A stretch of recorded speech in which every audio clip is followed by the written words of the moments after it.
Okay, so here we go. I've got the light in. I've put some 3mm shrink around this and shrunk it to the plastic. You can see the speaker's in place. We'll find out if that's really going to work later. The blue wire here is the positive common, and you can see right here it's pigtailed. So it traces back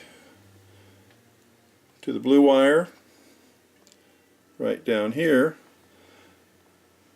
Then you can see the yellow wire coming up, and of course I had to put a brown wire in to replace the yellow wire that was on the plug. Up here. So then you can see the left pickup from the rear pigtailed into the decoder wire and to the front left pickup. Same thing with the right front pickup, and it's pigtailed right here into the left rear pickup. And I kind of glue those so they kind of stay in place. The capacitor is right down inside of there.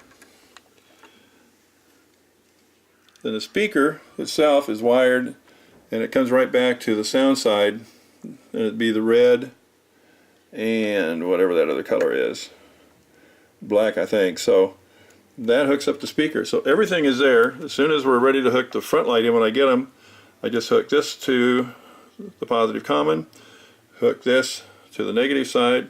I've got a 470 ohm resistor in it because it's a 3 volt. We get a 12 volt out of the Digitracks. I've got a same thing, a 470 ohm resistor down here for the aft lights, the coach lights, so that'll kind of soften them quite a bit.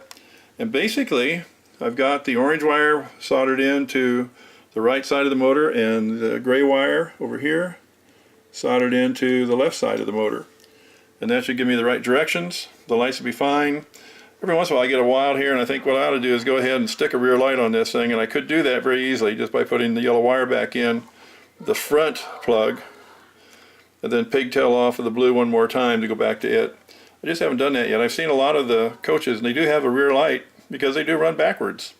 So I don't know why Bachmann didn't think of that. Would have been the right thing to do, I believe. But they didn't. So this is what we have.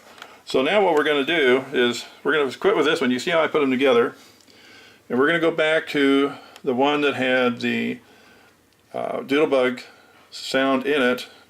I've already replaced that decoder, and we'll see how it sounds with the RDC decoder in it. And I think, and it's just pure taste, I'm sure.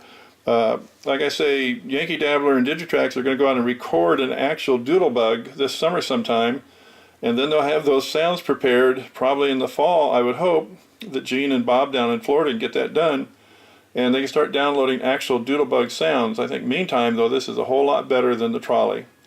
You know, if that's all you got is the trolley's fine, but it's just not very realistic.